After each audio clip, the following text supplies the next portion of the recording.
Umat pilihan yang dikasihi Tuhan, mari sejenak kita merenung. Siapa yang tidak pernah menanam?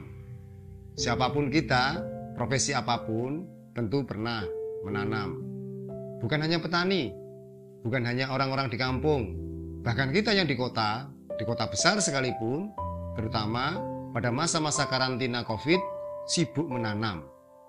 Ada banyak istilah sekarang, hidroponik, poliponik, atau yang lainnya.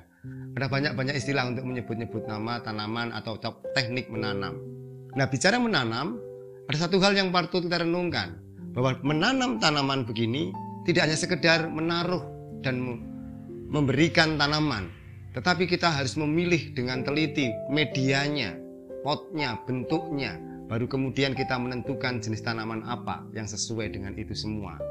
Di sanalah kemudian kita tahu bahwa menanam bukan hanya perkara aksi, bertindak karena rutinitas, tetapi lebih dari itu adalah terkait dengan ketekunan, kesetiaan, dan pengharapan.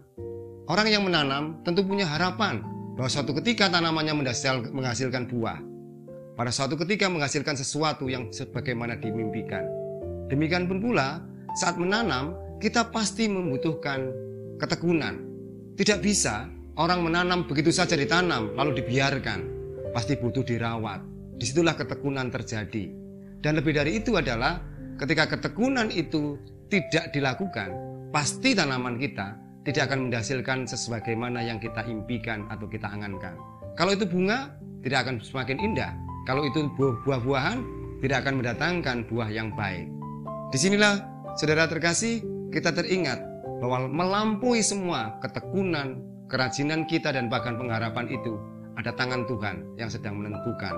Karena itulah diungkapkan dalam bacaan kita melalui 1 Korintus pasal yang ketiga ayat yang ke-7.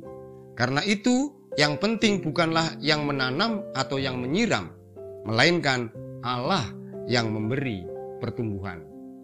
Mari kita menyadari itu semua. Amin.